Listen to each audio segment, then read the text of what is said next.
Les fentes, c'est un exercice que vous ne supportez pas, c'est une vraie galère, c'est beaucoup trop compliqué à faire. Je vais vous proposer plusieurs variantes pour pouvoir faire les fentes ou remplacer les fentes. Première variante, vous manquez de force pour les fentes, le problème c'est la force. Utilisez les sangles de suspension. Avec les sangles de suspension, vous pouvez vous aider des bras pour faire vos fentes. Plus vous allez vous aider des bras, plus la fente sera facile. En plus, grâce aux sangles de suspension, vous pouvez vraiment adapter la flexion de cheville de la jambe avant pour que ce soit plus facile à faire, d'accord? Aidez-vous des bras pour essayer de faire la fente. Le deuxième problème, c'est l'équilibre.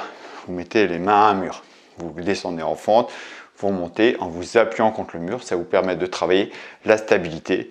Et petit à petit, cette histoire de stabilité et de force vont venir ensemble pour que ce soit de plus en plus facile. L'autre solution, c'est carrément le mouvement de fente qui ne vous correspond pas. Une fente, c'est extension d'une jambe, en particulier de la jambe avant, avec extension de hanche. D'accord, c'est ça. Je vais prendre une box ou un banc. Donc, je vais vous expliquer pourquoi là j'ai une préférence pour la box, mais sinon avec un banc ou une chaise ça marche très bien. Mais je vais vous expliquer. Ici, j'ai pris une box, vous voyez, c'est à peu près à la hauteur du banc ici.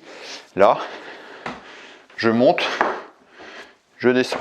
Ça revient à une fente alternée, vous voyez, je pousse toujours sur la jambe avant, tout simplement. Flexion, extension de jambe.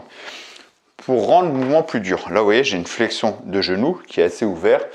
Je trouve ça facile, je veux le rendre plus dur. Deux possibilités, si j'ai un banc par exemple, ici, ma jambe arrière, vous voyez, j'ai le talon décollé, je fléchis un petit peu, hop, je monte, tac, je repose ma jambe doucement, hop, je fléchis un petit peu, vous voyez, j'ai une bonne flexion de genou, là. Tout simplement, ça revient à une fente, c'est comme une fente.